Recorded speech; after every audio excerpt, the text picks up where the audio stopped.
ਤਕਰੀਬਨ 1947 ਤੋਂ ਜਦੋਂ ਤੋਂ ਟਰਾਂਸਫਰ ਆਫ ਪਾਵਰ ਹੋਈ ਆ ਜਾਂ ਤਾਕਤ ਦਾ ਜਿਹੜਾ ਤਬਾਦਲਾ ਹੋਇਆ ਉਦੋਂ ਤੋਂ ਸਿੱਖਾਂ ਨੇ ਤੇ ਖਾਸ ਕਰਕੇ ਤੇ ਪੰਜਾਬ ਨੇ ਇਨ ਜਨਰਲ ਵਿਤਕਰਾ ਵੇਖਿਆ, ਆਪਰੇਸ਼ਨ ਵੇਖਿਆ, ਧੱਕਾ ਵੇਖਿਆ ਕੇਂਦਰ ਵੱਲ। ਪੰਥ ਦੀ ਪਾਰਟੀ ਸੀ ਜਾਂ ਪੰਥ ਦੀ ਸਿਆਸਤ ਸੀ, ਉਹ ਅੱਜ ਇੱਕ ਨਿੱਜੀ ਕਾਰਪੋਰੇਟ ਘਰਾਣੇ ਦੀ ਇੱਕ ਆਪਦੀ ਮਲਕੀਅਤ ਬਣ ਕੇ ਰਹਿ ਗਈ ਆ ਤੇ ਅਕਾਲੀ ਮੂਵਮੈਂਟ ਜਿਹੜੀ ਆ, ਅਕਾਲੀ ਲਹਿਰ ਆ, ਉਹ ਕਿਤੇ ਸਾਨੂੰ ਨਜ਼ਰ ਨਹੀਂ ਆ ਰਹੀ। ਤਾਂ ਮਿਸਲ ਸਤਲੁਜ ਇੱਕ ਉਹ ਮੂਵਮੈਂਟ ਆ ਜਾਂ ਇੱਕ ਉਹ ਲਹਿਰ ਆ ਜਿਹੜੀ ਸ਼੍ਰੋਮਣੀ ਅਕਾਲੀ ਦਲ ਨੂੰ ਇਸ ਨਿੱਜੀ ਕਾਰਪੋਰੇਟ ਘਰਾਣਿਆਂ ਤੋਂ ਦੀ ਸਿਆਸਤ ਤੋਂ ਆਜ਼ਾਦ ਕਰਾਊਗੀ, ਇਹਨੂੰ ਦੁਬਾਰਾ ਸੁਰਜੀਤ ਕਰੂਗੀ ਤੇ ਦੁਬਾਰਾ ਇਹਨੂੰ ਪੰਥ ਦੀ ਝੋਲੀ 'ਚ ਪਾਊ। ਸਿੱਖਾਂ ਦੀ ਜਿਹੜੀ ਵੱਖਰੀ ਹੋਂਦ ਆ, ਜਿਹੜੀ ਵੱਖਰੀ ਪਛਾਣ ਆ ਜਾਂ ਵੱਖਰੀ ਕੌਮੀਅਤ ਆ, ਉਹਨੂੰ ਕਾਇਮ ਰੱਖਣਾ, ਉਹਦੀ ਭਾਵਨਾ ਦਾ ਸਿੱਖਾਂ 'ਚ ਵੀ ਕਾਇਮ ਰੱਖਣਾ ਤੇ ਅੱਗੇ ਸੰਸਾਰ ਭਰ 'ਚ ਵੀ ਕਾਇਮ ਰੱਖਣਾ ਤੇ ਐਸਾ ਦੇਸ਼ ਕਾਲ ਕਰਨਾ ਇਸ ਖਿੱਤੇ 'ਚ ਦੇਣਾ ਜਿੱਤੇ ਵਿੱਚ ਉਹ ਆਪਦੀ ਐਸਪੀਰੇਸ਼ਨਸ ਨੂੰ ਇੱਕ ਐਕਸਪ੍ਰੈਸ਼ਨ ਦੇ ਸਕਣ, ਜੋ ਉਹਨਾਂ ਦੀਆਂ ਕੌਮੀ ਐਸਪੀਰੇਸ਼ਨ। ਤੇ ਮਿਸਲ ਸਤਲੁਜ ਨੇ ਤਹੀਆ ਚੱਕਿਆ ਕਿ ਇਹਨਾਂ ਮੋਟਿਵਸ ਦੇ ਆਧਾਰ ਤੇ, ਇਹਨਾਂ ਜਿਹੜੇ ਪ੍ਰਾਈਮ ਆਬਜੈਕਟਿਵਸ ਦੇ ਆਧਾਰ ਤੇ ਜਾਂ ਕਹਿ ਲਓ ਏਮਸ ਐਂਡ ਆਬਜੈਕਟਿਵ ਦੇ ਆਧਾਰ ਤੇ ਕੀ ਸੰਭਵ ਹੈ ਅੱਜ ਦੀ ਤਰੀਕ 'ਚ, ਅੱਜ ਦੀ ਤਰੀਕ 'ਚ ਕਿਵੇਂ ਕੀ ਲਿਆ ਜਾ ਸਕਦਾ ਹੈ, ਕੀ ਪੋਸੀਬਲ ਹੈਗਾ, ਉਹਦੇ ਉੱਤੇ ਸੰਘਰਸ਼ ਕਰਨਾ ਤੇ ਉਹਦੇ ਉੱਤੇ ਨੀਤੀ ਕਰਨੀ ਤੇ ਉਹਦੇ 'ਤੇ ਰਣਨੀਤੀ ਦੇਣੀ। ਸਿੱਖਾਂ ਨੇ ਤੇ ਪੰਜਾਬ ਨੇ ਇਸ ਦੇਸ਼ ਦੀ ਆਜ਼ਾਦੀ ਲਈ, ਇੱਥੋਂ ਦੇ ਇਸ ਖਿੱਤੇ ਦੀ ਆਜ਼ਾਦੀ ਲਈ ਸਭ ਤੋਂ ਜ਼ਿਆਦਾ ਸੰਘਰਸ਼ ਕੀਤਾ, ਕੁਰਬਾਨੀਆਂ ਦਿੱਤੀਆਂ, 80% ਤੋਂ ਵੱਧ ਫਾਂਸੀਆਂ ਚੜ੍ਹੇ, ਬੇਇੰਤਹਾ ਜਿਹੜੇ ਹੈਗੇ ਆ ਉਹ ਜੇਲ੍ਹਾਂ 'ਚ ਡੱਕੇ ਗਏ ਕਾਲੇ ਪਾਣੀ ਤੋਂ। ਸਾਡੇ ਜੇ ਸੱਭਿਆਚਾਰ ਨੂੰ ਜਿਵੇਂ ਖੋਰਾ ਲੱਗ ਰਿਹਾ, ਸਾਡੀ ਇੱਥੋਂ ਦੀ ਡੈਮੋਗ੍ਰਾਫੀ ਨੂੰ ਖੋਰਾ ਲੱਗ ਰਿਹਾ, ਇੱਥੇ ਬਾਹਰੋਂ ਆ ਕੇ ਸੈਟਲਰਸ ਬਹੁਤ ਵਸ ਰਹੇ ਆ, ਸਾਡੀ ਸਿਆਸਤ ਨੂੰ, ਸਾਡੀ ਸੱਭਿਆਚਾਰ ਨੂੰ ਲੱਗ ਰਿਹਾ, ਸਾਡੀਆਂ ਨੌਕਰੀਆਂ ਜਾ ਰਹੀਆਂ, ਸਾਡੀ ਅਰਥਚਾਰਾ ਖਤਮ ਹੋ ਰਿਹਾ, ਤਾਂ ਇਹ ਸਾਰੇ ਨੂੰ ਸਹੀ ਰੱਖਣ ਵਾਸਤੇ, ਜੋ ਪ੍ਰੋਟੈਕਟ ਕਰਨ ਵਾਸਤੇ ਸਾਨੂੰ 371 ਆਰਟੀਕਲ 371 ਵਰਗੀਆਂ ਵਿਸ਼ੇਸ਼ ਸੁਵਿਧਾਵਾਂ ਦਿੱਤੀਆਂ ਜਾਣ। ਵੀ ਸਾਡੀ ਜਿਹੜੀ ਨੀਤੀ ਹੈਗੀ ਆ, ਇੱਕ ਚਾਹੇ ਉਹ ਆਰਥਿਕ ਨੀਤੀ ਆ, ਚਾਹੇ ਕੋਈ ਸਨਅਤ ਦੀ ਨੀਤੀ ਆ, ਚਾਹੇ ਖੇਤੀਬਾੜੀ ਦੀ ਨੀਤੀ ਆ, ਚਾਹੇ ਸਾਡੇ এনवायरमेंट ਦੀ ਨੀਤੀ ਆ, ਉਹ ਸਾਰੀਆਂ ਜਿਹੜੀਆਂ ਹੈਗੀਆਂ ਉਹ ਪੂਰਨ ਤੌਰ ਤੇ ਪੰਜਾਬ ਕੇਂਦਰਿਤ ਹੋਣੀ ਚਾਹੀਦੀਆਂ ਜਾਂ ਪੰਜਾਬ ਸੈਂਟਰਿਕ ਹੋਣੀਆਂ ਚਾਹੀਦੀਆਂ। ਸੋ ਪੰਜਾਬ ਜੇ ਕੁਝ ਮੰਗ ਰਿਹਾ, ਇਹ ਚੀਜ਼ ਮੰਗ ਰਹੇ ਹਾਂ ਅਸੀਂ ਪੰਜਾਬ ਵਾਸਤੇ, ਤਾਂ ਕੋਈ ਵਿਲੱਖਣ ਚੀਜ਼ ਨਹੀਂ ਮੰਗ ਰਹੇ, ਆਪਦਾ ਹੱਕ ਹੀ ਮੰਗ ਰਹੇ। ਖਾਲਸਾ ਵਾਹਿਗੁਰੂ ਜੀ ਕੀ ਫਤਿਹ। ਪਹਿਲੀ ਗੱਲ ਤਾਂ ਬਹੁਤ ਧੰਨਵਾਦ ਕਿ ਉਹਨਾਂ ਵੀਰਾਂ ਦਾ ਜਿਹੜੇ ਸਾਡੇ ਸੱਦੇ 'ਤੇ ਇੰਨੀ ਦੂਰੋਂ ਚੱਲ ਕੇ ਆਏ ਆ, ਤੇ ਪ੍ਰੈਸ ਦਾ ਵੀ ਬਹੁਤ ਧੰਨਵਾਦ ਜਿਹੜੇ ਕਵਰ ਕਰਨ ਆਏ ਆ। ਤੇ ਅਸੀਂ ਮਿਸਲ ਸਤਲੁਜ ਵੱਲੋਂ ਇੱਕ ਆਪਦਾ ਦਸਤਾਵੇਜ਼ ਪੇਸ਼ ਕਰ ਰਹੇ ਹਾਂ ਜਿਹੜਾ ਕਿ ਆਪਣਾ ਟੀਚੇ ਤੇ ਮਨੋਰਥ ਹੈਗੇ ਆ। ਇਹ ਇੱਕ ਖਰੜਾ ਰੂਪ 'ਚ ਹੈਗਾ, ਇਹ ਸੰਗਤ ਦੀ ਪ੍ਰਵਾਨਗੀ ਵਾਸਤੇ ਪੇਸ਼ ਕਰ ਰਹੇ ਹਾਂ। ਇਹਦੇ ਵਿੱਚ ਜੋ ਇਸ ਟਾਈਮ ਹਾਲਾਤ ਚੱਲ ਰਹੇ ਉਹਦੇ ਬਾਰੇ ਸਾਡੀ ਕੀ ਸੋਚ ਆ, ਕੀ ਰਣਨੀਤੀ ਹੋਣੀ ਚਾਹੀਦੀ ਆ, ਉਹਦੇ ਬਾਰੇ ਰੱਖਿਆ, ਇਹਦੇ ਬਾਰੇ ਆਪਾਂ ਗੱਲ ਕਰਦੇ ਹਾਂ। ਤੇ ਇਹ ਖੁੱਲ੍ਹਾ ਖਰੜਾ, ਇਹਦੇ ਵਿੱਚ ਸੁਝਾਅ ਵੀ ਤੁਸੀਂ ਦੇ ਸਕਦੇ ਹੋ, ਹੋਰ ਵੀ ਅੱਗੇ ਆਪਾਂ ਇੱਕ ਸਾਲ ਇਹਨੂੰ ਖੁੱਲ੍ਹਾ ਰੱਖਾਂਗੇ ਤੇ ਅੱਗੇ ਜੋ ਸੁਝਾਅ ਹੋਣਗੇ ਉਹ ਲੈਂਦੇ ਰਵਾਂਗੇ। ਤਕਰੀਬਨ 1947 ਤੋਂ ਜਦੋਂ ਤੋਂ ਟਰਾਂਸਫਰ ਆਫ ਪਾਵਰ ਹੋਈ ਆ ਜਾਂ ਤਾਕਤ ਦਾ ਜਿਹੜਾ ਤਬਾਦਲਾ ਹੋਇਆ, ਉਦੋਂ ਤੋਂ ਸਿੱਖਾਂ ਨੇ ਤੇ ਖਾਸ ਕਰਕੇ ਤੇ ਪੰਜਾਬ ਨੇ ਇਨ ਜਨਰਲ ਵਿਤਕਰਾ ਵੇਖਿਆ, ਆਪਰੇਸ਼ਨ ਵੇਖਿਆ, ਧੱਕਾ ਵੇਖਿਆ ਕੇਂਦਰ ਵੱਲੋਂ। ਤੇ ਇਸ ਧੱਕੇ ਦੇ ਵਿਰੁੱਧ ਸਿਰਫ ਇੱਕ ਹੀ ਵਾਹਦ ਇੱਕ ਖੇਤਰੀ ਪਾਰਟੀ ਖੜੀ ਹੁੰਦੀ ਰਹੀ ਸੀਗੀ, ਉਹ ਸੀਗੀ ਸ਼੍ਰੋਮਣੀ ਅਕਾਲੀ ਦਲ। 1920 ਤੋਂ ਲੈ ਕੇ 1974 ਤੱਕ ਇਹਨੇ ਆਪਦੀ ਸਮਰੱਥਾ ਤੋਂ ਵੱਧ ਕੇ ਇਸ ਧੱਕੇ ਦੇ ਅਗੇਂਸਟ ਖੜੀ ਹੋਈ, ਪੰਜਾਬ ਦੇ ਹੱਕਾਂ ਲਈ ਤੇ ਖਾਸ ਕਰਕੇ ਪੰਥ ਦੀ ਤੇ ਸਿੱਖਾਂ ਦੇ ਹੱਕਾਂ ਵਾਸਤੇ ਖੜੀ ਹੁੰਦੀ ਰਹੀ। 1974 ਤੋਂ ਬਾਅਦ ਲਗਾਤਾਰ ਇਹ ਜਿਹੜੀ ਪਾਰਟੀ ਸੀ ਉਹ ਨੁਗਾਰ ਲਾਉਂਦੀ ਰਹੀ ਤੇ ਅਕਾਲੀ ਲਹਿਰ ਜਿਹੜੀ ਖੜੀ ਹੋਈ ਸੀਗੀ ਉਹ ਆਲਮੋਸਟ ਅੱਜ ਕਿਤੇ ਨਾ ਕਿਤੇ ਨਜ਼ਰ ਨਹੀਂ ਆਉਂਦੀ ਸਾਨੂੰ। ਇਹ ਪਾਰਟੀ ਜਿਹੜੀ ਕਿ ਇੱਕ ਪੰਥ ਦੀ ਪਾਰਟੀ ਸੀ ਜਾਂ ਪੰਥ ਦੀ ਸਿਆਸਤ ਸੀ, ਉਹ ਅੱਜ ਇੱਕ ਨਿੱਜੀ ਕਾਰਪੋਰੇਟ ਘਰਾਣੇ ਦੀ ਇੱਕ ਆਪਦੀ ਮਲਕੀਅਤ ਬਣ ਕੇ ਰਹਿ ਗਈ ਆ ਤੇ ਅਕਾਲੀ ਮੂਵਮੈਂਟ ਜਿਹੜੀ ਆ, ਅਕਾਲੀ ਲਹਿਰ ਆ, ਉਹ ਕਿਤੇ ਸਾਨੂੰ ਨਜ਼ਰ ਨਹੀਂ ਆ ਰਹੀ। ਮਿਸਲ ਸਤਲੁਜ ਨੇ ਇਹ ਤਹੀਆ ਕੀਤਾ ਕਿ ਇਹ ਜਿਹੜੀ ਪਾਰਟੀ ਹੈ, ਜਿਹਦੀ ਲੋਕਾਂ ਨੂੰ ਬਹੁਤ ਆਸ ਆ ਕਿ 1920 ਤੋਂ 1974 ਵਰਗਾ ਅਕਾਲੀ ਦਲ ਦੁਬਾਰਾ ਆਵੇ, ਤਾਂ ਮਿਸਲ ਸਤਲੁਜ ਇੱਕ ਉਹ ਮੂਵਮੈਂਟ ਆ ਜਾਂ ਇੱਕ ਉਹ ਲਹਿਰ ਆ ਜਿਹੜੀ ਸ਼੍ਰੋਮਣੀ ਅਕਾਲੀ ਦਲ ਨੂੰ ਇਸ ਨਿੱਜੀ ਕਾਰਪੋਰੇਟ ਘਰਾਣਿਆਂ ਤੋਂ ਦੀ ਸਿਆਸਤ ਤੋਂ ਆਜ਼ਾਦ ਕਰਾਊਗੀ, ਇਹਨੂੰ ਦੁਬਾਰਾ ਸੁਰਜੀਤ ਕਰੂਗੀ ਤੇ ਦੁਬਾਰਾ ਇਹਨੂੰ ਪੰਥ ਦੀ ਝੋਲੀ 'ਚ ਪਾਊਗੀ।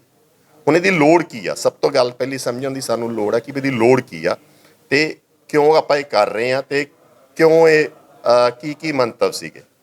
ਪਹਿਲੀ ਗੱਲ ਤਾਂ ਇਹ ਹੈ ਕਿ ਵੀ ਜਿਹੜਾ ਅਕਾਲੀ ਦਲ ਆ ਉਹਦੇ 1974 ਦੇ ਜਿਹੜੇ ਮੋਟਿਵ ਸੀਗੇ, ਜਿਹੜੇ ਉਹਨਾਂ ਨੇ ਆਪਦੇ ਇਜਲਾਸ 'ਚ ਪਾਸ ਕੀਤੇ ਸੀ, ਉਹ 5 ਪਿਲਰਸ ਤੇ ਖੜੇ ਸੀ ਜਾਂ 5 ਥੰਮਾਂ ਤੇ ਖੜੇ ਸੀਗੇ। ਪਹਿਲਾ ਸੀਗਾ ਕਿ ਗੁਰਮਤਿ ਦਾ ਪ੍ਰਚਾਰ ਕਰਨਾ, ਗੁਰਦੁਆਰੇ ਜਿਹੜੇ ਪ੍ਰਬੰਧ ਆ ਉਹਦਾ ਸੁਧਾਰ ਕਰਨਾ ਤੇ ਸਿੱਖੀ ਨੂੰ ਪ੍ਰਫੁੱਲਤ ਕਰਨਾ। ਦੂਜਾ ਇਹ ਹੈ ਕਿ ਵੀ ਸਿੱਖਾਂ ਦੀ ਜਿਹੜੀ ਵੱਖਰੀ ਹੋਂਦ ਆ, ਜਿਹੜੀ ਵੱਖਰੀ ਪਛਾਣ ਆ ਜਾਂ ਵੱਖਰੀ ਕੌਮੀਅਤ ਆ, ਉਹਨੂੰ ਕਾਇਮ ਰੱਖਣਾ, ਉਹਦੀ ਭਾਵਨਾ ਦਾ ਸਿੱਖਾਂ 'ਚ ਵੀ ਕਾਇਮ ਰੱਖਣਾ ਤੇ ਅੱਗੇ ਸੰਸਾਰ ਭਰ 'ਚ ਵੀ ਕਾਇਮ ਰੱਖਣਾ ਤੇ ਐਸਾ ਦੇਸ਼ ਕਾਲ ਕਰਨਾ ਇਸ ਖਿੱਤੇ 'ਚ ਦੇਣਾ ਜਿੱਤੇ ਵਿੱਚ ਉਹ ਆਪਦੀ ਐਸਪੀਰੇਸ਼ਨਸ ਨੂੰ ਇੱਕ ਐਕਸਪ੍ਰੈਸ਼ਨ ਦੇ ਸਕਣ ਜੋ ਉਹਨਾਂ ਦੀਆਂ ਕੌਮੀ ਐਸਪੀਰੇਸ਼ਨਸ ਹੈ।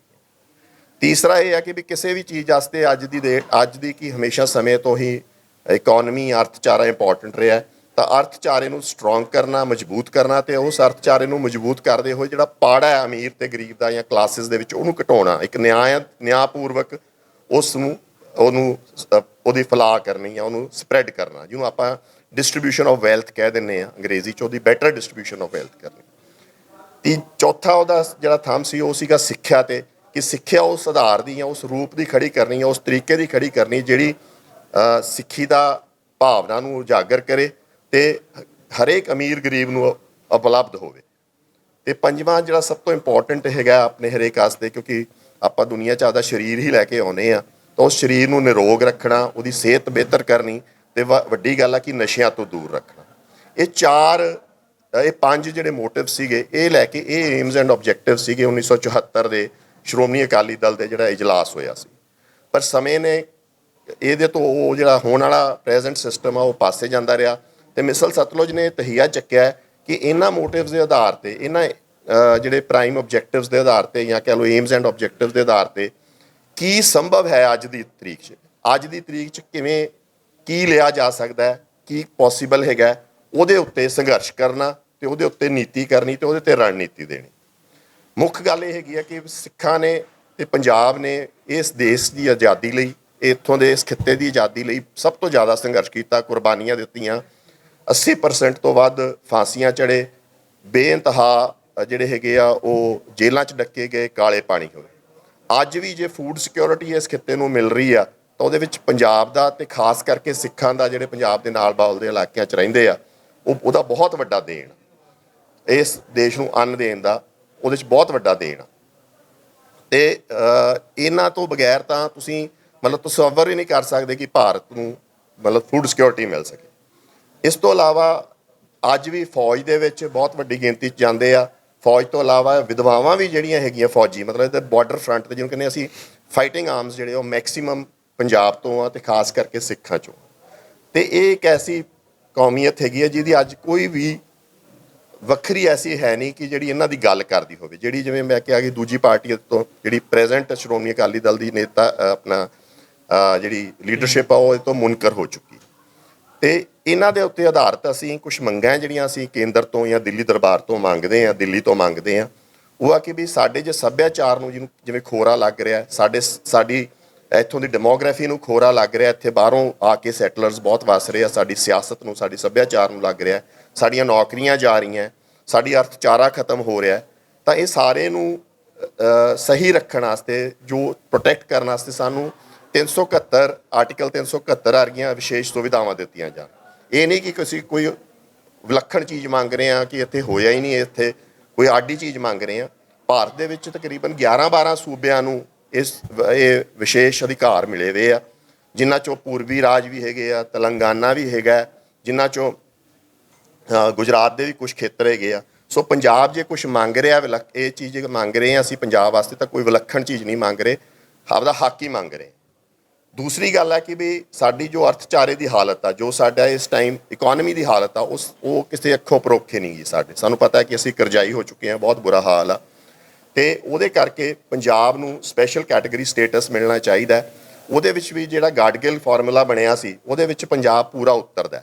ਪੰਜਾਬ ਇੱਕ ਵਾਹਦ ਉਹ ਇਲਾਕਾ, ਅੱਜ ਤੇਲੰਗਾਨਾ ਮੰਗ ਰਿਹਾ, ਉਹ ਆਂਧਰਾ ਪ੍ਰਦੇਸ਼ ਮੰਗਦਾ, ਕਹਿੰਦਾ ਸਾਡੇ ਕੋਲ ਕੈਪੀਟਲ ਹੈ ਨਹੀਂ। ਸਾਡੇ ਕੋਲ ਤਾਂ 1966 ਤੋਂ ਹੀ ਸਾਡੀ ਰਾਜਧਾਨੀ ਖੋਈ ਵੀ ਆ।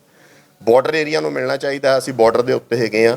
50 ਕਿਲੋਮੀਟਰ ਤੱਕ ਦਾ ਬਾਰਡਰ ਤੋਂ ਜਿਹੜਾ ਇਲਾਕਾ 425 ਕਿਲੋਮੀਟਰ ਦਾ ਬਾਰਡਰ 50 ਤੱਕ ਦਾ ਜਿਹੜਾ ਇਲਾਕਾ ਹੈ ਉਹਨੂੰ ਸਰਕਾਰ ਨੇ ਇੱਕ ਸੈਂਸਿਟਿਵ ਏਰੀਆ ਕੀਤਾ ਹੋਇਆ। ਤਾਂ ਤੁਸੀਂ ਹੁਣ ਸੋਚੋ ਕਿ ਬਾਕੀ ਪੰਜਾਬ ਕਿੰਨਾ ਕੁ ਬਚ ਜਾਂਦਾ। ਉਸ ਵਾਸਤੇ ਸਪੈਸ਼ਲ ਰਿਬੇਟਸ ਹੋਣ, ਉੱਥੇ ਟੈਕਸ ਫ੍ਰੀ ਜ਼ੋਨਸ ਹੋਣ, ਸਮੌਲ ਆਰਮਸ ਦੀ ਉੱਥੇ ਮਿਲਣ, ਤਾਂ ਕਿ ਜਦੋਂ ਵੀ, ਕਿਉਂਕਿ ਉਸ ਇਲਾਕੇ ਨੇ ਆਦੀ ਹਿੱਕ ਤੇ ਖਾਣਾ ਸਾਰਾ ਕੁਝ। ਜਿਹੜੇ ਸਾਡੇ ਬਾਰਡਰਸ ਆ ਉਹ ਖੋਲ੍ਹੇ ਜਾਣ, ਸਾਡਾ ਵਪਾਰ ਹੋਵੇ। 4 ਬਾਰਡਰਸ ਇੰਪੋਰਟੈਂਟ ਹੈਗੇ ਆ ਪੰਜਾਬ ਵਾਸਤੇ ਖੋਲ੍ਹੇ ਜਾਣੇ। ਫਾਜ਼ਿਲਕਾ ਦੇ ਨੇੜੇ ਜਿਹੜਾ ਸੁਲੇਮਾਨ ਕੀ ਬਾਰਡਰ ਆ ਉਹ ਖੋਲ੍ਹਣਾ ਚਾਹੀਦਾ ਹੈ, ਕਿਉਂਕਿ ਉਹ ਮੁਲਤਾਨ ਨਾਲ ਕਨੈਕਟ ਹੁੰਦਾ ਹੈ। ਇਸੇ ਤਰ੍ਹਾਂ ਕਸੂਰ ਰਾਹੀਂ ਹੁਸੈਨੀ ਵਾਲਾ ਖੁੱਲ੍ਹਣਾ ਚਾਹੀਦਾ ਹੈ। ਇਕੱਲੇ ਵਾਘੇ ਦੀ ਗੱਲ ਨਹੀਂ ਕਰਨੀ ਚਾਹੀਦੀ, ਵਾਘਾ ਵੀ ਖੁੱਲ੍ਹਣਾ ਚਾਹੀਦਾ, ਬਿਕੋਜ਼ ਉਹ ਵੀ ਇੰਪੋਰਟੈਂਟ ਆ। ਅਤੇ ਉਸ ਤੋਂ ਇਲਾਵਾ ਜਿਹੜਾ ਸ਼ਿਪਕੀਲਾ ਪਾਸ ਹੈਗਾ, ਹਿੰਦੁਸਤਾਨ ਤਿੱਬਤ ਹਾਈਵੇ, ਬਹੁਤ ਐਂਸ਼ੀਅੰਟ ਰੂਟ ਸੀਗਾ, ਉਹ ਵੀ ਖੁੱਲ੍ਹਣਾ ਚਾਹੀਦਾ। ਉਹਦਾ ਇਕੱਲਾ ਪੰਜਾਬ ਨੂੰ ਨਹੀਂ, ਇਹ ਸਾਰੇ ਬਾਰਡਰਸ ਖੁੱਲ੍ਹਣ ਦੇ ਸਾਰੇ ਖਿੱਤੇ ਨੂੰ ਫਾਇਦਾ ਹੋਊਗਾ, ਨਾਰਦਰਨ ਇੰਡੀਆ ਨੂੰ, ਸਾਡੇ ਵਪਾਰੀਆਂ ਨੂੰ ਫਾਇਦਾ ਹੋਊਗਾ, ਉਹਨਾਂ ਦਾ ਵਪਾਰ ਵਧੂਗਾ। ਜਿਹੜਾ ਪੰਜਾਬੀ ਵਪਾਰੀ ਅੱਜ ਬਾਹਰ ਜਾ ਰਿਹਾ ਹੈ ਉਹਨੂੰ ਵਪਾਰ ਦੇ ਇੱਥੇ ਓਪਰਚੁਨਿਟੀਜ਼ ਮਿਲਣਗੀਆਂ। ਉਹ ਇਤਿਹਾਸਕ ਤੌਰ 'ਤੇ ਹੀ ਸੈਂਟਰਲ ਏਸ਼ੀਆ ਨਾਲ ਵਪਾਰ ਕਰਦਾ ਰਿਹਾ। ਇਸ ਤੋਂ ਇਲਾਵਾ ਅਸੀਂ ਸੂਬੇ ਦੀ ਨੀਤੀ ਦੀ ਗੱਲ ਕੀਤੀ ਆ। ਮਿਸਲ ਸਤਲੁਜ ਦਾ ਇਹ ਹੈਗਾ ਕਿ ਵੀ ਅਸੀਂ ਸਾਰੀ ਟੀਮ ਜਿਹੜੀ ਹੈਗੀ ਆ ਉਹ ਪੰਜਾਬ ਕੇਂਦਰਿਤ ਨੀਤੀ ਘੜੂਗੀ। ਅੱਜ ਦੀਆਂ ਜਿੰਨੀਆਂ ਵੀ ਨੀਤੀਆਂ ਤਕਰੀਬਨ 1862 ਤੋਂ ਲੈ ਕੇ ਪੰਜਾਬ ਦੇ ਵਿੱਚ ਜਿੰਨੀ ਵੀ ਨੀਤੀਆਂ ਆਈਆਂ ਉਹ ਬਸਤੀਵਾਦੀ ਨੀਤੀਆਂ ਆਈਆਂ ਕਿ ਕੇਂਦਰ ਨੂੰ ਕੀ ਲੋੜ ਹੈ, ਦਿੱਲੀ ਨੂੰ ਕੀ ਲੋੜ ਸੀ ਜਾਂ ਇੰਗਲੈਂਡ ਨੂੰ ਕੀ ਲੋੜ ਸੀ। ਸਾਡਾ ਇਹ ਕਹਿਣਾ ਹੈ ਕਿ ਵੀ ਸਾਡੀ ਜਿਹੜੀ ਨੀਤੀ ਹੈਗੀ ਆ, ਇੱਕ ਚਾਹੇ ਉਹ ਆਰਥਿਕ ਨੀਤੀ ਆ, ਚਾਹੇ ਕੋਈ ਸਨਅਤ ਦੀ ਨੀਤੀ ਆ, ਚਾਹੇ ਖੇਤੀਬਾੜੀ ਦੀ ਨੀਤੀ ਆ, ਚਾਹੇ ਸਾਡੇ এনवायरमेंट ਦੀ ਨੀਤੀ ਆ, ਉਹ ਸਾਰੀਆਂ ਜਿਹੜੀਆਂ ਹੈਗੀਆਂ ਉਹ ਪੂਰਨ ਤੌਰ 'ਤੇ ਪੰਜਾਬ ਕੇਂਦਰਿਤ ਹੋਣੀ ਚਾਹੀਦੀਆਂ ਜਾਂ ਪੰਜਾਬ ਸੈਂਟਰਿਕ ਹੋਣੀਆਂ ਚਾਹੀਦੀਆਂ। ਉਸ ਦਾ ਇੱਕ ਉਦਾਹਰਨ ਹੈ ਕਿ ਸਾਡੀਆਂ ਇੱਥੇ ਜਿਹੜੀਆਂ ਇੰਡਸਟਰੀ ਲੱਗੀ ਹੋਈ ਆ ਉਹ ਉਹਦੇ 'ਚ ਬਹੁਤ ਪੋਲਿਊਟਿੰਗ ਇੰਡਸਟਰੀ ਆ। ਸਿਰਫ 14% ਅਸੀਂ ਦੇ ਰਹੇ ਹਾਂ GDP ਦਾ ਕੰਟਰੀਬਿਊਟ ਕਰ ਰਹੇ ਹਾਂ, ਬਟ ਪੋਲਿਊਸ਼ਨ ਦਾ 57% ਹੈਗਾ। ਸੋ ਸਾਨੂੰ ਉਹਨਾਂ ਤੋਂ ਨਿਕਲ ਕੇ ਜਿਹੜੀਆਂ ਸਾਡੀਆਂ ਰਵਾਇਤੀ ਇੰਡਸਟਰੀਜ਼ ਆ, ਗੁੱਡਸ ਸਪੋਰਟਸ ਗੁੱਡਸ ਦੀਆਂ ਜਾਂ ਕੋਈ ਹੋਰ ਹੈਗੀਆਂ, ਜਾਂ ਜਿਹੜੀਆਂ ਕਿ ਹੁਣ ਮੋਹਾਲੀ ਵਰਗਾ ਸੈਂਟਰ ਜਿਹੜਾ 4th ਇੰਡਸਟਰੀਅਲ ਰੈਵੋਲੂਸ਼ਨ ਨਾਲ ਜਾ ਰਿਹਾ, ਉੱਧਰ ਧਿਆਨ ਦੇਣਾ ਦੀ ਲੋੜ ਹੈਗੀ ਆ। ਉਹ ਇਨਫਰਾਸਟਰਕਚਰ ਸਾਨੂੰ ਮਿਲੇ ਤਾਂ ਇਹ ਇਸੇ ਤਰੀਕੇ ਨਾਲ ਖੇਤੀ ਅਸੀਂ ਮਿਨੀਮਮ ਸਪੋਰਟ ਪ੍ਰਾਈਸ ਮੰਗ ਰਹੇ ਹਾਂ, ਪਰ ਮਿਨੀਮਮ ਸਪੋਰਟ ਪ੍ਰਾਈਸ ਸਫੀਸ਼ੀਐਂਟ ਨਹੀਂ ਗਾ। ਜਿਹੜਾ ਉਹ ਹੈਗਾ ਕਿ ਮਿਨੀਮਮ ਸਪੋਰਟ ਪ੍ਰਾਈਸ ਜਿਹੜੀ ਆ ਉਹ ਸਫੀਸ਼ੀਐਂਟ ਨਹੀਂ ਗੀ, ਅਤੇ ਉਹਦੇ ਵਿੱਚ ਜਿਹੜੀ ਹੈਗਾ ਕਿ ਵੀ ਅਸੀਂ ਹੋਰ ਵੀ ਬੈਟਰ ਆਪਸ਼ਨਸ ਦੇ ਸਕੀਏ ਆਪਦੇ ਫਾਰਮਰਸ ਨੂੰ। ਫਿਰ ਵੱਡੀ ਗੱਲ ਆਉਂਦੀ ਆ ਕਿ ਵੀ ਇੱਥੇ ਸਿੱਖ ਜਿਹੜਾ ਹੈਗਾ ਪੰਜਾਬ ਦੇ ਵਿੱਚ ਵਸਦਾ, ਇਹ ਵਾਹਦ ਇਲਾਕਾ, ਉਹਦੀ ਜਨਮ ਭੂਮੀ ਆ, ਇੱਥੇ ਸਾਡੀ ਗੁਰੂ ਛੋਹ ਧਰਤੀ ਆ, ਤਾਂ ਇੱਥੇ ਨਸ਼ੇ ਨਹੀਂ ਹੋਣੇ ਚਾਹੀਦੇ ਬਿਲਕੁਲ। ਅਤੇ ਨਸ਼ਿਆਂ ਤੋਂ ਵੀ ਵੱਧ ਦੀ ਗੱਲ ਆ ਕਿ ਸਾਡੇ ਤੰਬਾਕੂ ਬਿਲਕੁਲ ਬੰਦ ਹੋਣਾ ਚਾਹੀਦਾ ਹੈ। ਮਿਸਲ ਸਤਲੁਜ ਦੀ ਮੰਗ ਆ ਕਿ ਪੰਜਾਬ ਦੀ ਧਰਤੀ 'ਤੇ ਤੰਬਾਕੂ ਬੰਦ ਹੋਣਾ ਚਾਹੀਦਾ। ਤੰਬਾਕੂ ਮੁਗਲ ਲੈ ਕੇ ਆਏ, ਬਹੁਤ ਵੈਸ਼ਨਵ ਮਤ ਦੇ ਵਿੱਚ ਵੀ ਕਹਿੰਦੇ ਆ, ਪਰ ਗੁਰੂਆਂ ਦੀ ਇਸ ਧਰਤੀ ਦੇ ਉੱਤੇ ਤੰਬਾਕੂ ਨਾ ਵੇਚਣਾ ਅਲਾਊਡ ਹੋਣਾ ਚਾਹੀਦਾ ਅਤੇ ਨਾ ਉਹਨੂੰ ਕਿਸੇ ਫਾਰਮ 'ਚ ਕੰਜ਼ਿਊਮ ਕਰਨਾ ਅਲਾਊਡ ਹੋਣਾ ਚਾਹੀਦਾ।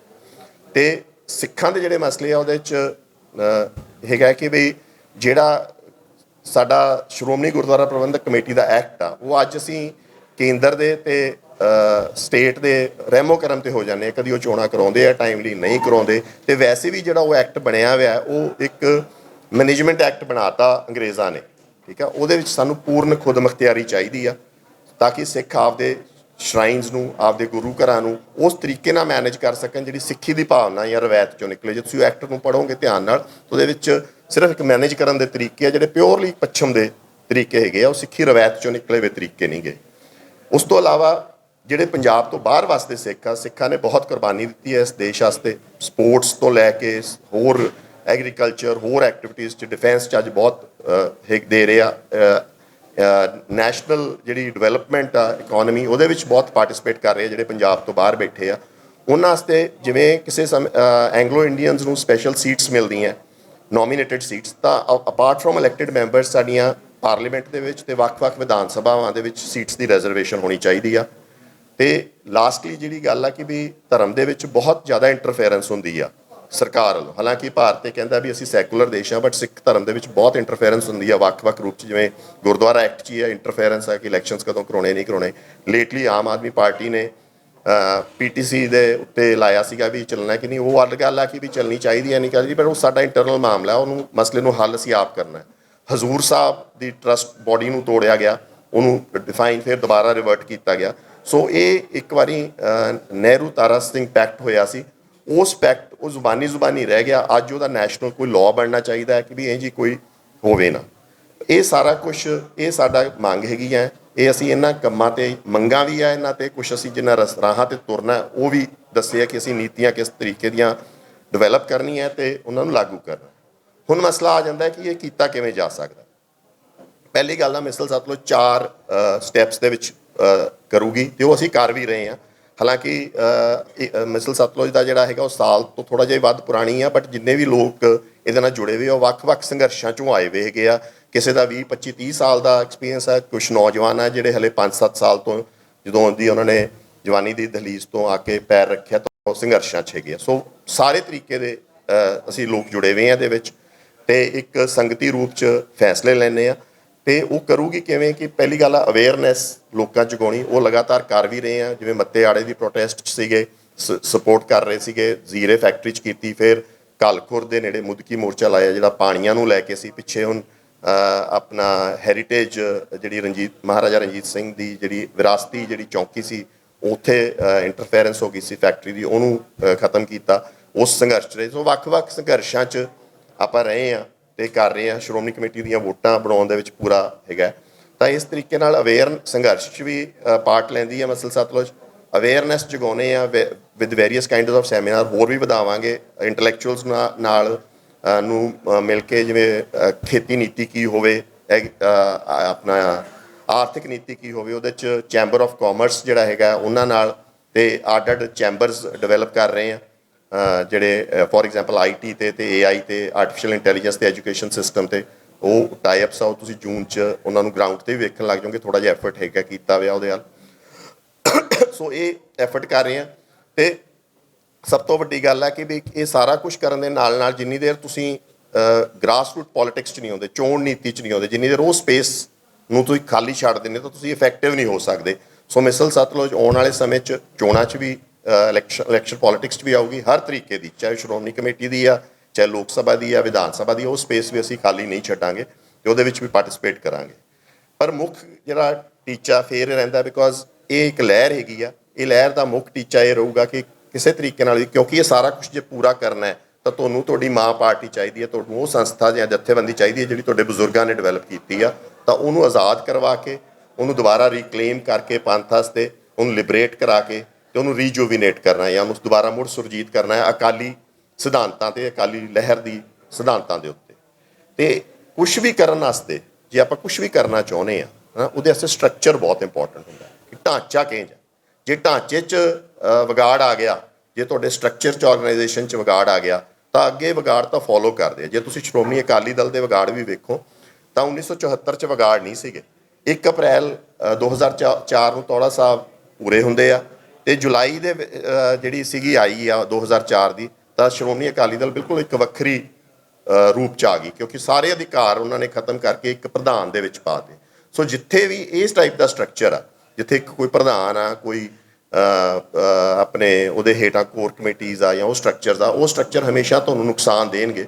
ਸਾਨੂੰ ਗੁਰੂਆਂ ਨੇ ਵੀ ਬਹੁਤ ਪਹਿਲਾਂ ਇਹ ਦੱਸਤਾ ਸੀਗਾ ਕਿ ਵੀ ਕੋਈ 5 ਪਿਆਰੇ ਹੋਣ ਜਾਂ ਕਿਸੇ ਤਰੀਕੇ ਦੀ ਕੋਈ ਕਮੇਟੀ ਹੋਵੇ ਜਿਹੜੀ ਕੰਸੈਂਸਸ 'ਚ ਡਿਸੀਜਨ ਲਵੇ, ਨਾ ਕਿ ਮਤਲਬ ਇੱਕ ਕੋਈ ਡੈਮੋਕ੍ਰੈਟਿਕ ਜਿਵੇਂ ਕਹਿੰਦੇ ਮੈਜੋਰਿਟੀ ਡਿਸੀਜਨ ਨਹੀਂ, ਪਰ ਕੰਸੈਂਸਸ 'ਚ ਡਿਸੀਜਨ ਲਵੇ।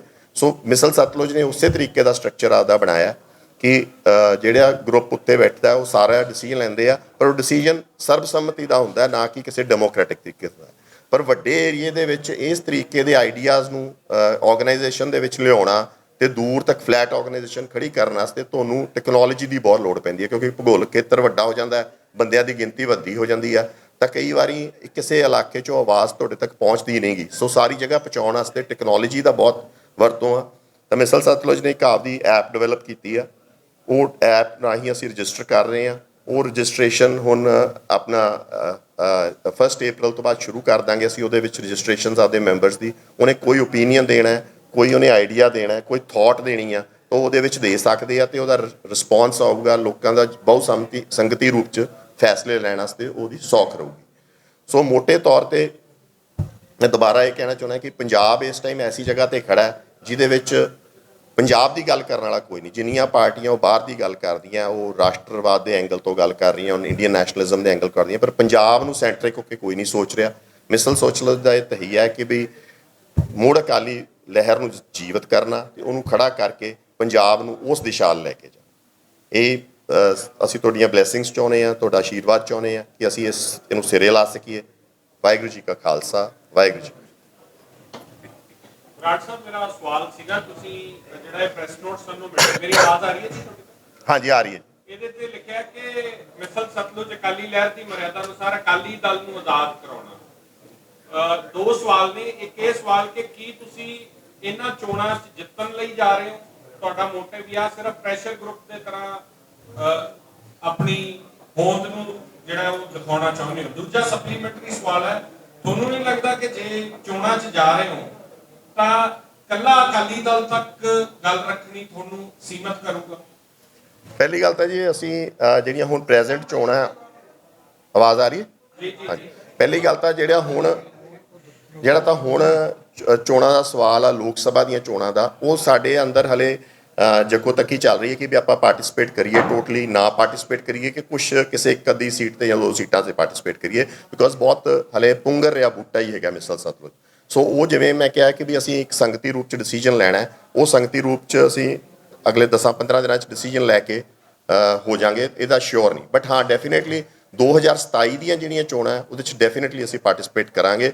ਉਹਦੇ ਵਿਚਾਲੇ ਜਿਹੜੀ ਲਹਿਰ ਰਹੂਗੀ ਉਹ ਇਹਨੂੰ ਇੱਧਰ ਹੀ ਉਹਦਾ ਟਾਰਗੇਟ ਹੋਊਗਾ ਕਿ ਵੀ ਕਿਸੇ ਨਾ ਕਿਸੇ ਤਰੀਕੇ ਨਾਲ ਸ਼੍ਰੋਮਣੀ ਅਕਾਲੀ ਦਲ ਜਿਹੜਾ ਇਸ ਟਾਈਮ ਬਹੁਤ ਜਕੜ 'ਚ ਹੈਗਾ ਕਿਸੇ 'ਚ, ਤਾਂ ਉਹਦਾ ਇੱਕ ਆਲਟਰਨੇਟਿਵ ਜਿਵੇਂ ਉਹਨੂੰ ਆਜ਼ਾਦ ਕਰਾਇਆ ਜਾਵੇ ਤੇ ਉਹਨੂੰ ਸੁਰਜੀਤ ਕੀਤਾ ਜਾਵੇ।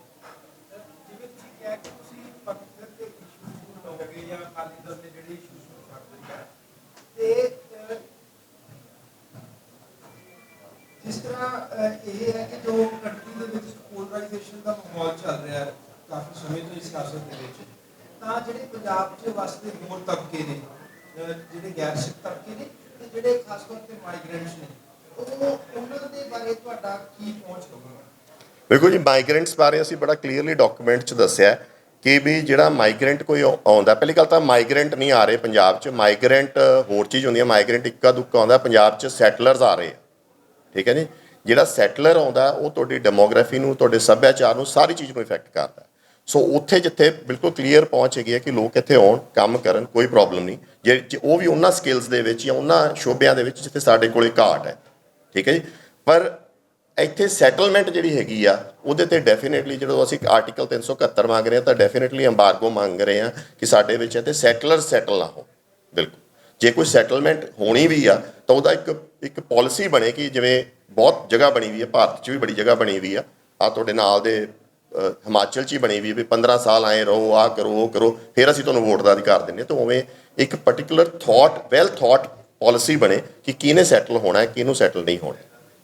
ਤੁਸੀਂ ਨਸ਼ਿਆਂ ਨੂੰ ਕਾਨੂੰਨੀ ਮਾਨਤਾ ਦੇਣ ਦੀ ਗੱਲ ਆਖੀ ਹੈ, ਉਹਨੂੰ ਥੋੜਾ ਹੋਰ ਡਿਸਕ੍ਰਾਈਬ ਕਰੋਗੇ ਕਿ ਕਿਹੜੇ ਰਵਾਇਤੀ ਨਸ਼ਿਆਂ ਨੂੰ ਕਾਨੂੰਨੀ ਮਾਨਤਾ ਦੀ ਤੁਸੀਂ ਮੰਗ ਕਰ ਰਹੇ ਹੋ ਤੇ ਕਾਨੂੰਨੀ ਮਾਨਤਾ ਕਿਹੜੇ ਢੰਗ ਦੇ ਨਾਲ ਮਿਲਣੀ ਚਾਹੀਦੀ ਹੈ? ਦੇਖੋ, ਪਹਿਲਾਂ ਤਾਂ ਇਹ ਮਿਸਕੋਟ ਕੀਤਾ ਸੀ ਕਿ ਨਸ਼ਿਆਂ ਨੂੰ ਕਾਨੂੰਨੀ ਮੰਗਤਾ, ਨਸ਼ਿਆਂ ਨਹੀਂ ਕੀਤਾ। ਬੜੇ ਕਲੀਅਰ ਉਹ ਕਿਹਾ ਕਿ ਜਿਹੜਾ ਟਬੈਕੋ ਆ, ਜਿਹਨੂੰ ਹੈਗੀ ਆ ਮਤਲਬ ਤੰਬਾਕੂ ਆ, ਉਹਦੇ 'ਤੇ ਬਿਲਕੁਲ ਜ਼ੀਰੋ ਟੋਲਰੈਂਸ, ਉਹ ਬੰਦ ਹੋਣਾ ਚਾਹੀਦਾ।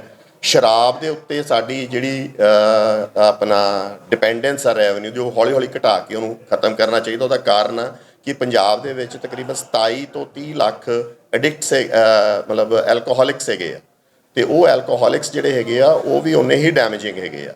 ਸੋ ਇਹ ਪੰਜਾਬ ਦੀ ਜਿਹੜੀ ਵਿਜ਼ਨ ਸਟੇਟਮੈਂਟ ਆ ਉਹਦੇ ਦੇ ਫਿਗਰਸ 'ਚੋਂ ਮੈਂ ਕੋਟ ਕਰ ਰਿਹਾ, ਅਤੇ ਉਹ ਉਨੇ ਡੈਮੇਜਿੰਗ ਆ ਫੈਮਲੀਜ਼ 'ਤੇ। ਸੋ ਐਲਕੋਹਲ ਦੇ ਉੱਤੇ ਡਿਪੈਂਡੈਂਸ ਘਟਣੀ ਚਾਹੀਦੀ ਆ। ਅਤੇ ਜਿਹੜੇ ਸਿੰਥੈਟਿਕ ਡਰੱਗਸ ਆ, ਜਿਹੜੇ ਅੱਜ ਕੱਲ੍ਹ ਜਿਵੇਂ ਚਿੱਟਾ ਆ, ਇਹਨਾਂ 'ਤੇ ਬਿਲਕੁਲ ਜ਼ੀਰੋ ਟੋਲਰੈਂਸ ਹੋਣੀ ਚਾਹੀਦੀ ਆ। ਬਟ ਡੈਫੀਨੇਟਲੀ ਜਿਹੜੇ ਕੋਈ ਭੰਗ ਆ ਜਿਵੇਂ, ਜਾਂ ਕੋਈ ਕੈਨੇਬਿਸ ਯੂਜ਼ ਹੋ ਰਹੀ ਹੈ ਜਾਂ ਕੁਛ ਆ, ਉਹਨੂੰ ਇੱਕ ਜਾਂ ਜਿਵੇਂ ਭੁੱਕੀ ਯੂਜ਼ ਹੋ ਰਹੀ ਆ, ਉਹਨੂੰ ਇੱਕ ਲੈਵਲ ਤੱਕ ਟਰੀਟ ਕਰਨਾ ਚਾਹੀਦਾ ਕਿ ਵੀ ਉਹਨੂੰ ਬਿਲਕੁਲ ਇਲੀਗਲ ਕਰਕੇ, ਜਿਵੇਂ ਉਹਨੂੰ ਪਰੀਆ ਬਣਾਇਆ ਹੋਇਆ, ਉਹਨੇ ਨੁਕਸਾਨ ਵੀ ਕੀਤਾ, ਉਹ ਇਲੀਗਲ ਟਰਮਸ 'ਚ ਵਿਕ ਰਹੀ ਹੈ ਇੱਥੇ ਬਹੁਤ ਜ਼ਿਆਦਾ, ਅਤੇ ਉਹਦੇ ਡੈਮੇਜਸ ਵੀ ਹੋ ਰਹੇ।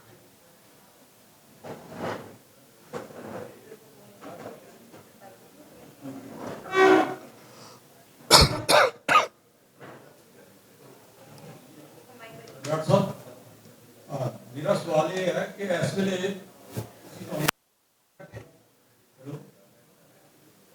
ਹਾਂਜੀ, ਤੁਹਾਨੂੰ ਪਤਾ ਕਿ ਪਿਛਲੀ ਵਾਰ 2022 ਦੇ ਵਿੱਚ ਲੋਕਾਂ ਨੇ ਬਦਲਾਅ ਲਿਆ। ਹੁਣ ਇਹ ਪੋਜੀਸ਼ਨ ਹੈ ਕਿ ਜੇ ਤੁਸੀਂ ਪਿੰਡਾਂ 'ਚ ਜਾਓ, ਤੁਸੀਂ ਪੰਜਾਬ ਦਾ ਟੂਰ ਕਰੋ, ਉਹਨਾਂ ਨੂੰ ਉਸ ਤੋਂ ਨਿਰਾਸ਼ਾ ਵੀ ਹੋਈ ਹੋਣੀ ਹੈ ਜਾਂ ਕੋਈ ਹੋਰ ਦੀ ਉਮੀਦ ਜਾਗੀ ਹੋਣੀ ਹੈ। ਪਰ ਇਸ ਵੇਲੇ ਪੋਜੀਸ਼ਨ ਇਹ ਹੈ ਕਿ ਕਈ ਉਹ ਜਿੰਨੇ 4 ਪਾਰਟੀਆਂ ਨੇ ਉਹ ਨਹੀਂ, ਕਈ ਜਗ੍ਹਾ ਐਕਸੈਪਟੈਂਸ ਨਹੀਂ ਹੈ।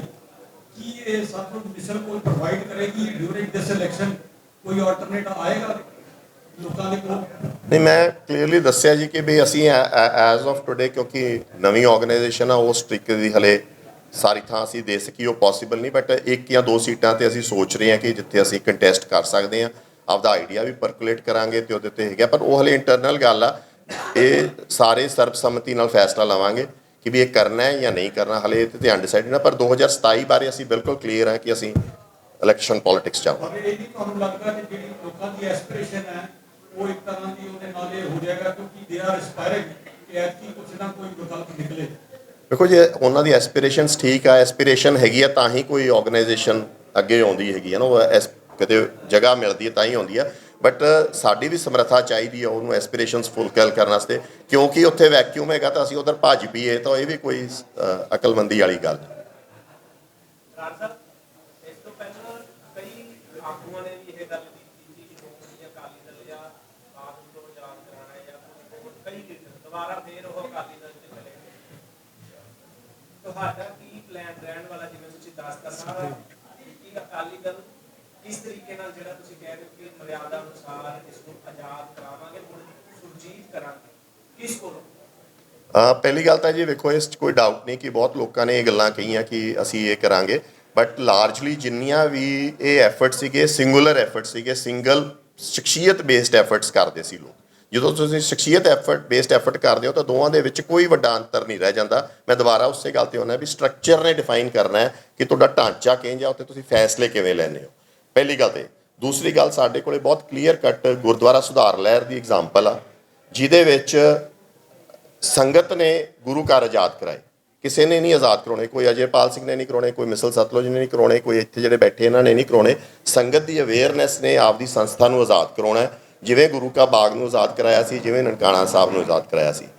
ਇਹਦੇ ਇਲਾਵਾ ਅਸੀਂ ਲੀਗਲ ਆਸਪੈਕਟਸ ਵੀ ਪੂਰੇ ਪ੍ਰੋਬ ਕਰਾਂਗੇ, ਕਿਉਂਕਿ ਉਹਦੇ ਵਿੱਚ ਜੇ ਤੁਸੀਂ ਉਹਨਾਂ ਦਾ ਕਨਸਟੀਟਿਊਸ਼ਨ ਨੂੰ ਵੇਖੋ, ਉਹਦੇ ਵਿੱਚ ਨਾਨ ਡੈਮੋਕ੍ਰੈਟਿਕ ਚੇਂਜਸ ਲਿਆਂਦੀਆਂ ਗਈਆਂ, ਅਨਡੈਮੋਕ੍ਰੈਟਿਕ ਰਾਦਰ ਚੇਂਜਸ ਲਿਆਂਦੀਆਂ ਗਈਆਂ 2004 ਤੋਂ ਬਾਅਦ ਲਗਾਤਾਰ। ਸੋ ਉਹ ਚੈਲੰਜ ਜਿਹੜਾ ਹੈਗਾ ਲੀਗਲ ਵੀ ਕਰਾਂਗੇ, ਬਟ ਲਾਰਜਲੀ ਜਿਹੜਾ ਐਫਰਟ ਹੋਊਗਾ ਉਹ ਸੰਗਤ ਦਾ ਹੋਊਗਾ ਤੇ ਸੰਗਤ ਨੇ ਹੀ ਕਰਨਾ ਹੈ। ਆਪਾਂ ਕਿਸਾਨ ਮੋਰਚੇ ਵੇਲੇ ਵੀ ਵੇਖਿਆ ਕਿ ਜਿਹੜੀ ਸਾਡੀ ਉਹ ਸਪਿਰਿਟ ਸੀਗੀ ਗੁਰਦੁਆਰਾ ਰਿਫਾਰਮ ਮੂਵਮੈਂਟਸ ਦੀ ਜਾਂ ਗੁਰੂ ਕੇ ਬਾਗ ਮੂਵਮੈਂਟ ਲਹਿਰ ਵੇਲੇ ਦੀ, ਉਹ ਸਾਡੇ ਹੁਣ ਵੀ ਲੋਕਾਂ ਦੇ ਵਿੱਚ ਸੀਗੀ ਤੇ ਉਹਨਾਂ ਨੇ ਲੋਕਾਂ ਨੇ ਆਪਦੇ ਲੀਡਰਸ ਨੂੰ ਪ੍ਰੈਸ਼ਰ ਕਰਕੇ ਇੱਕ ਜਗ੍ਹਾ ਲਿਆਂਦਾ। ਕਿਸੇ ਇੱਕ ਸ਼ਖਸੀਅਤ ਨੇ ਜਾਂ ਇੱਕ ਦਲ ਨੇ ਨਹੀਂ ਕਰਾ ਲੈਣਾ। ਤਕਰੀਬਨ 36-37 ਪਾਰਟੀਆਂ ਨੇ ਆਪਦਾ ਨਾਂ ਅਕਾਲੀ ਦਲ ਰੱਖਿਆ ਹੋਇਆ, ਉਹਨਾਂ ਨੇ ਕਿਸੇ ਨੇ ਕੁਛ ਨਹੀਂ ਕਰ ਲੈਣਾ। ਇਹ ਲੋਕਾਂ ਨੇ ਜਾਂ ਸੰਗਤ ਨੇ ਉੱਠ ਕੇ ਕਰਨਾ ਜਦੋਂ ਉਹਨਾਂ ਨੇ ਆਪਦੀ ਸੰਸਥਾ ਨੂੰ ਰੀਕਲੇਮ ਕਰਨਾ।